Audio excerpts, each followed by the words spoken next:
ഓരോ സംഘടനകൾ ഇതുപോലെ കൊടുത്തു കഴിഞ്ഞാൽ അവരവിടെ കയറ്റുവാൻ തയ്യാറാകണമെന്നാണ് ഞങ്ങളുടെ നിലപാട് ഇപ്പോഴും. ഏത് മതസംഘടന ആയിക്കോട്ടെ, ഏത് സംവിധാനം ആയിക്കോട്ടെ, അവിടെ ഒരു ഐത്തം കൽപ്പിച്ച് മാറ്റി നിർത്താൻ തയ്യാറാകാതെ എല്ലാവർക്കും ഇതിനെക്കുറിച്ച് അറിയുവാനും കുട്ടികൾ വന്നു കഴിഞ്ഞാൽ ഇതിനെക്കുറിച്ച് പ്രദർശനങ്ങൾ നടത്തുവാനുമുള്ള സംവിധാനം അവിടെ ഉണ്ടാകണം. ഇല്ലാതെ ഒരു സ്റ്റുഡൻറ്റ് യൂണിയൻ്റെ ആ ഒരു യൂണിയൻ പറയുന്നത് കേട്ട് മാത്രം അവിടെ പ്രവർത്തിക്കണമെന്ന് പറഞ്ഞു കഴിഞ്ഞാൽ അവരുടെ ആളുകൾ പറഞ്ഞാൽ മാത്രമേ അവിടെ കയറ്റത്തുള്ളൂ രീതിയിൽ ഉള്ള രീതി മാറണം എന്നാണ് ഞങ്ങൾക്ക് പ്രത്യേകിച്ച് ഇതിനകത്ത് പറയാനുള്ളത്.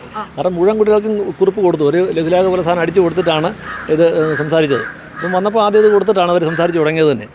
നേരത്തെ ഞാൻ ചോദിക്കട്ടെ, നേരത്തെ പറഞ്ഞായിരുന്നല്ലോ നിങ്ങൾ വരും എന്നുള്ള കാര്യം നോട്ടീസ് ബോർഡിൽ ഇട്ടിട്ടുണ്ടെന്ന് പറഞ്ഞു. നോട്ടീസ് ബോർഡിൽ ഇട്ടപ്പോൾ തന്നെ അവർ കുറിപ്പ് പ്രിപ്പയർ ചെയ്തു. തീർച്ചയായിട്ടും, അല്ലെങ്കിൽ അതന്നെ ആ സമയത്ത് പ്രിന്റ് ചെയ്തല്ലേ, എഴുതിയല്ലേ, പ്രിന്റ് ചെയ്ത കുറിപ്പല്ലേ, അന്നേരം അത് നേരത്തെ തയ്യാറാക്കിക്കൊണ്ട് വന്ന ഉടനെ കുട്ടികൾക്കെല്ലാം കൊടുത്തു. അതിനുശേഷമാണ് ഈ സംസാരിക്കുന്നത്. അന്നേരം ഡയറക്ടർ പറയുന്നത് നിങ്ങൾ പുറത്ത് പോകും, നമുക്ക് സംസാരിക്കാം.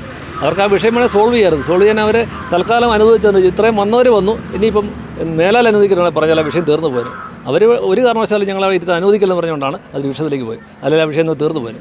നമുക്ക് ആരെ അവിടെ സസ്പെൻഡ് ചെയ്യണമെന്നോ അവിടെ യാതൊരു രീതിയിലുള്ള ഒരു മുന്നറിയിപ്പോടെ അല്ല നമ്മൾ പോയത്. അപ്പം ഇങ്ങനെയുള്ള സാഹചര്യത്തിൽ ഞങ്ങൾക്കും ദുഃഖമുണ്ട്. ഞങ്ങളുടെ കുട്ടികൾക്കുണ്ടായ വിഷമത്തിൽ ഞങ്ങൾ ഏറ്റവും കൂടുതൽ ഞങ്ങൾക്ക് വിഷമമുണ്ട്. ഇനി ആൾക്കും ഇതുണ്ടാകാതെ എല്ലാവർക്കും അവിടെ ആർക്ക് വന്നാലും അവർക്കൊരു പ്രദർശനം, ഒരു പൊതുസ്ഥാപനത്തിൽ ഇങ്ങനെ ഒരു പ്രശ്നം ഉണ്ടാകരുത് എന്നുള്ളൊരു അഭിപ്രായം ഞങ്ങൾക്ക് പറയാനുള്ളത്.